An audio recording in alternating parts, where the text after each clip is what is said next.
What's up, everyone? Tiger Stacker here. This is part 2 in a 3-part series in protecting your family and your wealth. In the first part, we talked about getting the protection of wealth as cheaply as you can and also protecting your family in the event of an SHTF or natural disaster. I introduced you to Ben from Powered Portable Solar and the Minutemen Prep YouTube channel. And I want you to go and subscribe to him because you'll learn a lot. I do. He's a very wise man, very knowledgeable in his field, and will save you and me a lot of money if you're in need of such services. And he stands by his products. So without further ado, let's continue on with the program.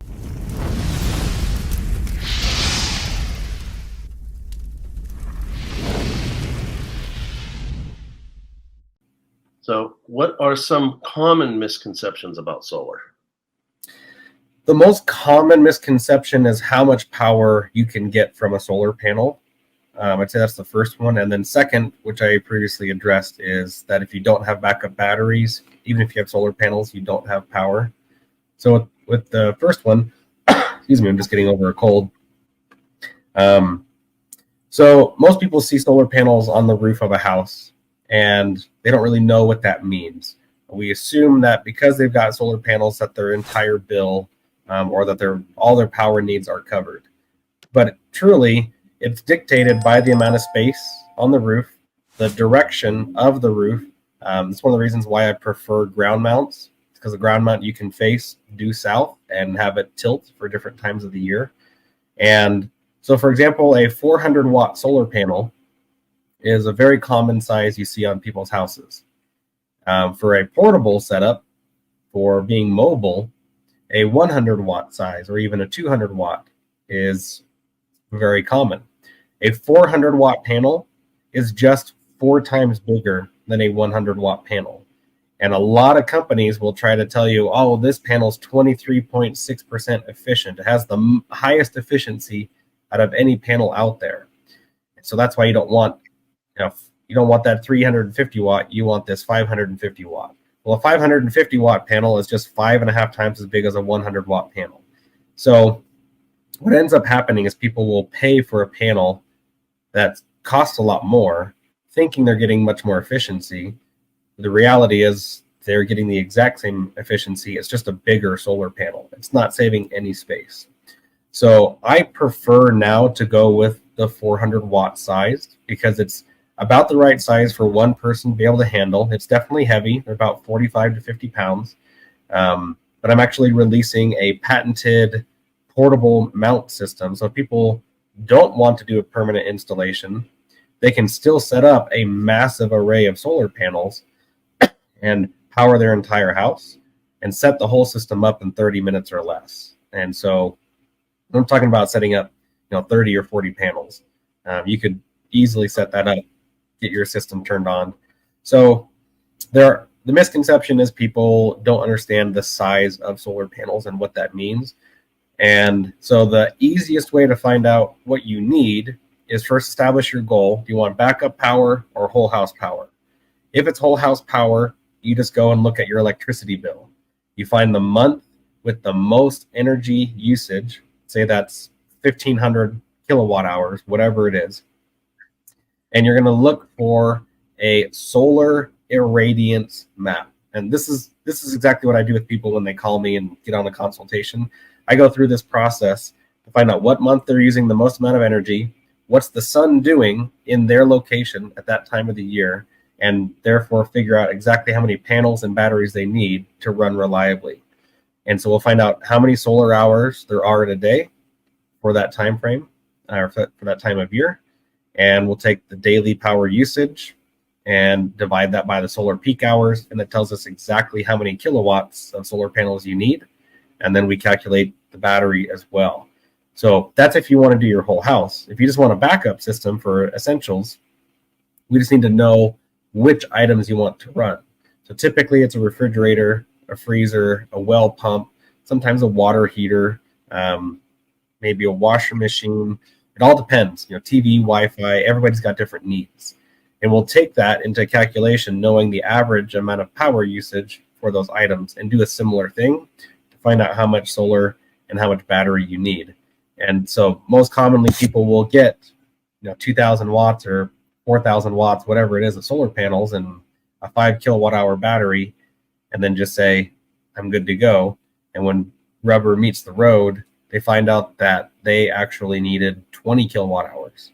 And solar is expensive, don't get me wrong. There's just affordable ways to do it. That's what I like helping people do, is find those affordable ways. It's just not easy to understand. You get into the volts, the amps, and the watts, and the watt hours, and the amp hours, and the ohms, and the resistance. You get into wire gauges and monocrystalline versus polycrystalline cells. You get into all of that stuff, pure sine wave, modified sine wave inverters, and it gets really confusing really fast. So that's probably the biggest thing is sizing a system correctly, because we don't really know how much power things use and how much power a solar panel can produce. The last thing I would say, as far as what people get most confused on, is how to convert watts and watt hours. So watts is the amount of energy moving through a wire at a given moment. So right now, there's an amount of watts passing through a wire. When you measure that amount of watts over the course of 1 hour, you get watt hours, which is actual energy consumed. So that's why you see on your electricity bill, it's kWh, or kilowatt hours, or thousands of watt hours. And so if you're using a 100 watt device, for example, my computer here uses 100 watts to be running. If I use it for 60 minutes of an hour, or rather 100% of an hour, that means I'm going to consume 100 watt hours, or 0.1 kilowatt hours. So all you have to do is take the energy being used, which is your watts, and find out if it's running for 60 minutes of an hour, and that's your watt hour usage. Same way, if you're only using it for 30 minutes, which would be 50% of an hour, you would just take 50% of your wattage, and that's your watt hours. So this laptop would be 50 watt hours if I only use it for 30 minutes. So it's really easy to get watts and watt hours confused. Watts is energy at a given moment, how much an inverter can run, and watt hours is energy consumed or stored, such as in a battery. So those are the biggest things people get confused. One of the things I wanted to point out was, like you said, you could get something for the essentials only, the emergencies only. Yeah. The system that I want, you can, as you're buying it in tranches, the first tranche will be emergency only, essentials only. Mm-hmm. And then the next one will handle more and more and more till we eventually get to the whole house. So for those of you who are looking for something like I am, you can do it in affordable tranches, as opposed to getting a huge loan with the interest rates of what they are. So, Yeah. If budgeting is important, this is a way that you all can get what you need for your family and build on that. So before I go into the next question, since we're talking about affordability, what forms of payment do you accept? Most common is credit card. Most people are just trying to get the points when they use a credit card. We do debit card and checks as well. I have done some transactions with gold and silver, although it's not common because it's a little complicated. Or even crypto. I know for a lot of stackers, crypto is a swear word, but it's a currency that exists and is usable. So we don't do chickens. I don't do bananas. Don't do stuff like that. But things that can be readily transferred into USD, because I am a reseller for a lot of these products. Mostly what people are getting with me is the lifetime support, all the guidance that they need, and then the discounts that are built into the systems. All of that is what's included. So that's what most people are looking for, because so commonly you buy directly from a company and then you call and say, hey, well, I didn't buy my solar panels from you because you were charging an arm and a leg for them. I bought them elsewhere. How do I get my panels to work with your system? And they say, well, it's not our solar panels, so we can't help you. I mean, that is a common thing that these power station companies do to try to force people to buy directly from them. So that's where I come in. And so for that, That's why debit card, credit card, and check are the most common. But I can do other forms of payment. You just have to work that out on an individual basis. Well, I'd rather give you my silver than give you my chickens. Yeah. Yeah, it's hard to eat silver. Silver has its purpose for sure.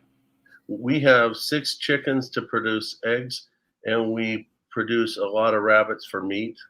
Yeah. So my wife frequently tells me it's time to take some of the bunnies and put them in freezer camp. Yep. Yep. So let me go on to the next question. What's the best way for people to get better prepared for long-term power outages? For long-term power outages, the first thing you need to do is find out what must you run, what do you absolutely need when the power's out. For majority of people, there's at least one refrigerator and at least one freezer that they need to run, as well as cell phone chargers, a few lights, depending on your climate, maybe a fan. That's the biggest thing. Find out what is your absolute minimum you must have, and then build from there. Because once you know that you can cover your vital essentials, then you can build on, well, I also want hot water. I also want to run the well pump. I have a hand pump on my well, but if I don't have to use it, then that's great. So looking at what you need and then be realistic on your budget. It's very common that people email or call me, and I don't ask for people's budget to say, oh, well, their budget's 25 grand. I'm going to find out exactly how to get to $24,999 for the perfect kit. What I'm going to do is I'm going to say, okay, well, this is your expectation of what you want your power to do, and here's your budget to do it. Does that budget meet that expectation? So they may need only a $17,000 system to run their whole house. They may need a $60,000 system. The budget is to help them understand the reality of getting solar to be self-reliant. And that's where you're talking about doing those tranches is very helpful, because then you can start out and say, well, I've got my fridge, freezer, Wi-Fi, chargers, fans, all of that, well pump, all of that's covered. Now I know I am safe. And as time goes on, I can add and grow from there.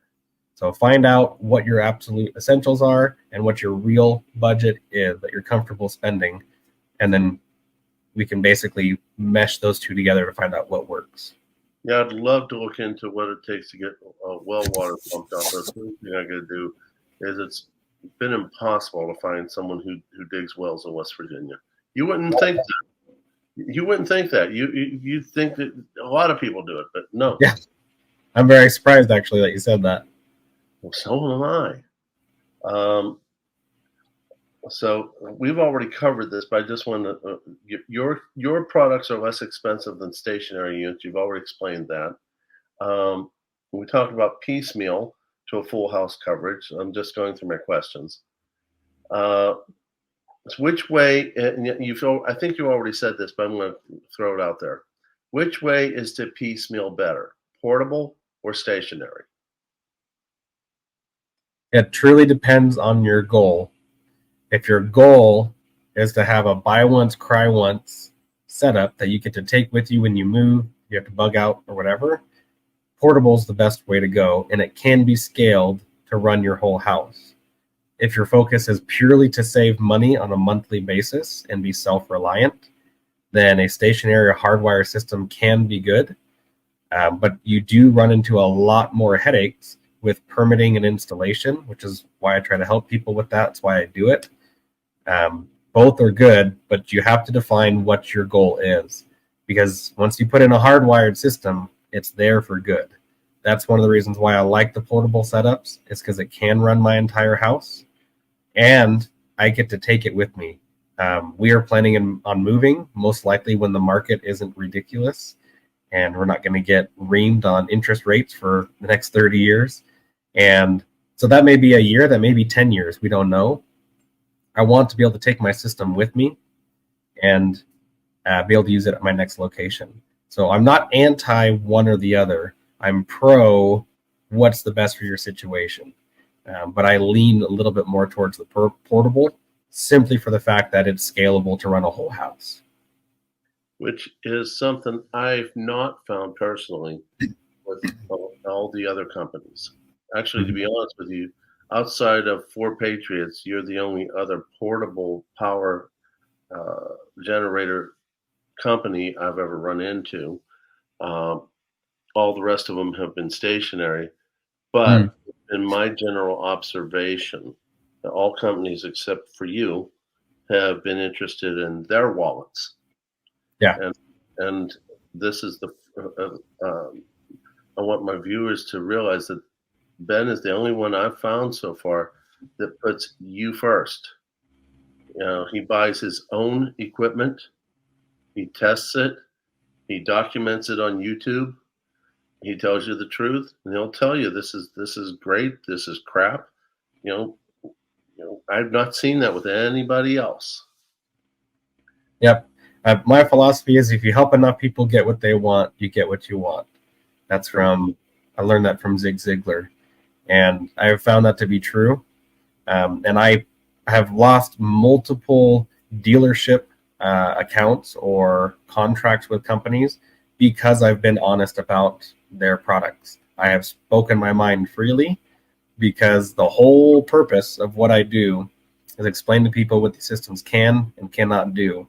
Literally just 4 weeks ago, I lost a company. They emailed me and said they no longer will allow me to do business with them and that I will cease all work and promotions or whatever for them because I was honest about their product. I didn't see the value in it and told everybody my opinion. And I mean, literally, the potential of losing hundreds of thousands of dollars in years worth of commissions, theoretically, down the drain because I'm honest about my opinion. It's money comes and goes. If I help enough people get what they want, then I'll get what I want. That's what I'm passionate about. Well, I totally agree with that. You know, when I started off in medicine, I was purely altruistic, and then I was nagged constantly about student loan people, made me think about money, money, money, and people noticed that as a doctor, my attention wasn't in the right place. And then I had a realism check with myself and realized I needed to get back to the basics. Put the patient first, everything else falls into place. And you're Yep. saying the same thing in the solar industry. Yep. Yeah. Um, To add on to that, I have some videos about SolarCon, which is a conference in Salt Lake City that I went to. I believe it was April of this year. And I went for the purpose of learning more about solar and all the new tech that's coming out that will help people. And I didn't realize it's a sales convention. It's for solar door-to-door knockers to learn how to sell better and make more commission. So I learned a lot about that side of the industry by being there by accident. I paid my own way to be there. I wasn't sponsored to go there. Um, and it was absolutely unbelievable what people were willing to do in order to make a sale. They do not look at it from a save the planet, green movement, anything like that, energy saving stuff. It is purely about making money. And there, I have no problems with people making money. I have no problem with wealth and sustenance and all of that. But to do it in a conniving way where you're overcharging people for a simple thing that once it's paid off, it's used its life expectancy. That part I do take issue with. So that's why I enjoy what I do with helping people because I get a better gratification out of it, knowing I'm not ripping people off. So speaking very bluntly about that, but it's yeah, just like you said, get back to the basics, help people, get what you want. yes, I agree wholeheartedly. So, what support will your company give your customers? Well, there's a couple of ways I run it now. So existing customers and oncoming customers take priority. So someone buys a system from me, and 2 years down the road, they've got a question. That lifetime support is lifetime. If you've got a question about your system that you bought from me, I'm going to help you figure it out from beginning to end. If it's a warranty issue, I'm going to help you get through that warranty process. What I don't do anymore very much is tire kickers. Unfortunately, there have been days where I'm spending 4 or 5 hours on the phone with people who are just kind of sort of interested. I have no problem with people having interest, but I do have a problem with people taking up our valuable time away from the existing customers. If people call in, I want to be able to respond to them immediately or at minimum within 24 hours. So that's why I set up the consultation. And the way that works is someone, I'll ask them what their goal is, what their budget is, what their location is. We'll go through all of those things that I discussed about figuring out the system. But for 30 minutes of consultation, it's $250. And for 60 minutes, it's $350. And a lot of people think that's a ridiculous amount of money. I understand. The point is to help the people who are ready to get a system.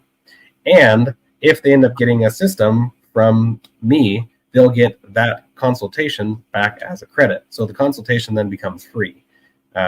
So if people need help with their system that they bought from elsewhere, it's not fair to my existing customers to have their time taken away helping someone who didn't help grow the channel and the business and so on. So you get lifetime support, you get discounts on systems, especially in the kit form. That's where we help people the most, is when you get a complete kit, we can apply the biggest discounts. And the consultation, once you've bought a kit, then is free forever. So it doesn't matter how much time you need to spend. We can help you figure it out, draw up diagrams, help you get with different companies for doing, or like electricians to do an interlock switch installation, whatever it is. I'm going to provide a list of here's what you need to do first, second, third, here's the easiest way to do it, here's the discounts. That's how we run everything now. The lifetime support is the biggest thing people are getting in addition to the discounts with the kits. I don't think I've even heard the stationary units talk about the discounts and the lifetime support. To me, when I looked into them, it's like once you pay them and they've done the basics, there's a good chance that you're just left high and dry. That's right. Sorry, go ahead. No, that's my my honest opinion of them. That's one of the reasons I've never gone further than having them contact me. Yeah, in my experience and what I saw a lot at SolarCon was the sales rep is only there through the close of the sale, which means the system is installed. Once you're to that point, if you need help, then you're having to talk to the installation company, which is oftentimes different than the sales company. And the installation company will oftentimes say, well, you'll need to talk to your sales rep. And then you'll call the solar company you bought from and say, oh, that sales rep doesn't work for us anymore. That's a very transient industry because door knocking is extremely competitive. Different companies are trying to bring on different reps at different pay scales. And so you may end up not having good support. I'm not saying you won't have good support, but oftentimes I talk to people who ran into that where they didn't have the support they needed. So, for example, a solar panel stops working. Who do you call for the warranty? The sales rep's not there to help you anymore, and the installation company's not liable for the panel because the panel's warranted by the manufacturer. Well, then you got to get the manufacturer to then pay an installation company to go fix it. And more often than not, they'll either one, just refund you the cost of the panel and then keep the dead panel, or two, they wait till 4 or 5 or 6 dead panels show up on your roof, and then they'll get an installation company out there to fix it. A friend of mine, actually, his entire business is solar, and pretty much the majority of his business is simply solar repair, because so many companies come in and install these quick systems. 6 months later, they're not working. And these people, unfortunately, have to pay thousands, sometimes tens of thousands to get their system up and working. They've already got a $50,000 loan on, and they're not saving on their electricity bill. So the solar industry, door knocking isn't evil completely, but you need to be aware that there are many people who will take advantage of you and not give a lot of support. And not all companies are that way. And I'm sure some companies pride themselves on not being that way. But that's where I try to be different, is be supportive for the whole duration and help people as they've got questions as time goes on. I literally spoke to a woman today who bought a system from me last year, it was February of last year, so call it 18 months. She had a question on her solar input and how much she can run off of it. No problem at all. Got her straightened out, got her diagram figured out for her solar panels, and now she knows exactly what to do to get her system up and running. That's amazing. That's amazing. Do people, do they need to get loans to get your products, or can they do it like the way I want to do it in tranches? Yeah, you can do tranches. You can do loans. I do provide financing on the website. It's a third party. And so I don't get any of your credit report info, anything like that. Basically, you go through the process on the checkout page, and they'll tell you what the rate is, and you get to choose how long it's going to be. So that is one option that some people go with. It's a firm. Most people just go with a credit card, and most people are buying their systems in full. But it is fairly common to have people buy it in sections, and that's what I help people do is what is the smallest section to be able to. This ends part 2 of the 3-part program. The next part will talk about how to protect yourself against EMPs and other shutdowns of our electrical grid. So please stay tuned for that. Please like, share, comment, and subscribe for more, not only from this channel, but also from Minuteman Prep. Good night, everyone. God bless. Tiger Stacker is out.